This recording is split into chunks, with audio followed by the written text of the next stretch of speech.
half the class don't raise their hand. They're all talking out of turn. And my dad would say, but son, did you talk out of turn? I said, but Dad, they were talking. He said, I'm not talking about that. I wasn't there. I'm asking you, so true. Did you talk out of turn? And then I would say, well, yeah. And then, son, if you were talking out of turn and the teacher got on your case, then she was justified by doing it. Don't worry about everybody else. And that's the thing. We are so selfish. We want what somebody else has. We're afraid we're not going to get a fair shake. And I don't understand the point that it's Jesus. He wants us to have the fair shake more than anybody. You know, there's a passage in the Gospel of Luke that makes me think of this.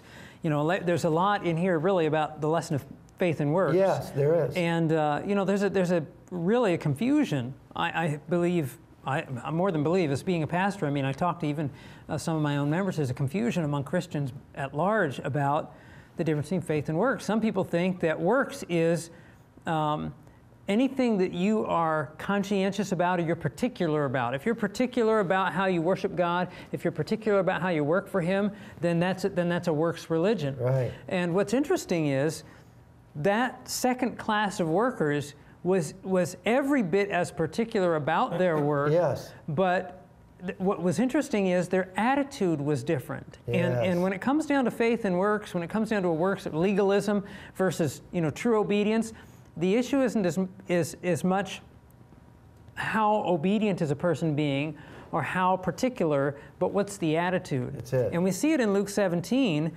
where where are we here? Verse 6. And it's page 1236 in the Remnant Bible, the Remnant Study Bible. Luke 17, verse 6. So the Lord said, if you have faith as a mustard seed, you can say to this mulberry tree, be pulled up by the roots and be planted in the sea, and it would obey you. Verse 7, and which of you, having a servant plowing or tending sheep, will say to him when he is come in from the field, come at once to sit down to eat? But will he not rather say to him, prepare something for my supper? He's a servant after all. And gird yourself and serve me till I have eaten and drunk, and afterward you will eat and drink. Does he thank that servant because he did the things that were commanded him? I think not. So likewise you, when you have done all those things which are commanded you, say, we are what? Unprofitable servants. We have done what was our duty to do. In other words, the Lord is trying to say here, there's nothing we do, whether much or little, that earns us any favor with God. It's what we're commanded.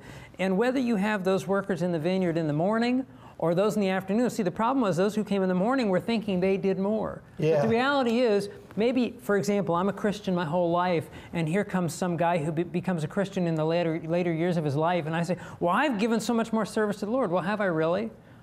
Or has it been the Lord working in my life? Yes. In other words, can I take credit for it? Not really. Not really. That's right. And that's what I see in this parable of the vineyard. Just what Jesus is saying here with these servants is, or this particular servant situation here, your servant comes in from the field and serves you because that's his job. Yes. You don't give him an added thanks for doing what he's supposed to be doing anyway. That's right. That's right. And neither should we as Christians think that because I've been a Christian longer or whatever, because I do more in the cause of God, that I deserve more. The reality is that all the glory belongs to God, none of it belongs to me or you or anybody else. That's right. That's tremendous, because I wasn't even thinking about that. That's what's so neat about Bible Alive, because Pastor Mark and I will discuss this, and we each have our points that we want to try to get across, how the Bible's been practical with us. But Mark, that's tremendous. I like that. And you think about it, really we're supposed to be just a channel. That's right. We're to be the channel that God can flow through us, those things. So whether we start at the beginning or end up, God's going to use us the same. We're going to be a channel. You know, what's also interesting in the story is he 2 times he tells the workers that came later, I will give you what is right. Yes. Or what is fair. Those words are very closely aligned together. And then at the very, toward the very end of the parable, he says in verse 14, take what is yours and go your way. I wish to give to this last man. I wish to give to the last man. I mean, it's his money. Yes. The same as to you. Is it not lawful for me to do what I wish with my own things? Or is your eye evil because I'm good? In other words, if I've done something wrong because I chose, it's my money, they're my workers, I've done this, I chose what was fair. And like you said, they didn't write this is his contract. If they would have let him write the contract, maybe they would have gotten more. Yeah. But the fact of the matter is, even then, if I see somebody in life getting what I think is more, do I complain? Really, because I got what I once thought was fair from the Lord. Does it become unfair? We should be happy for them. Yeah, the denarius was fair in the morning. Why isn't it fair now? Yeah, but it's because they were greedy, you know. And really, to me, we have this problem even in society today. People go on strike. They're always wanting more money for maybe doing the same thing.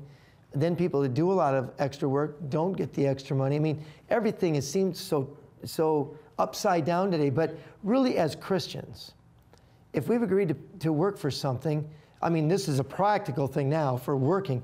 But if you agree to work for a certain wage, why would you complain? Because you're the one that agreed to that. That's right. I mean, you shouldn't, and every time you agree to that, if something is wrong and you think, well, I'm doing a lot more work now, so I think I better get more, then you would go in and talk to the owner and say, hey, I've been doing extra, and would that not pay extra? But they didn't do any extra. They got paid their denarius for that day, a day's wage. And really, it was the owner's money. Who cares if the owner paid the other people twice as much? Well, like you said about Peter. I mean, when John was saying, well, or Peter looked at John, what about him? Yes. We look at somebody else, and then we think, because we think of what we did have, we thought was fair, now suddenly it's unfair because we're comparing with somebody else. That's it. And what happens is we lose our focus and we lose our experience. When if we were just to focus on the Lord, we'd be content. Absolutely.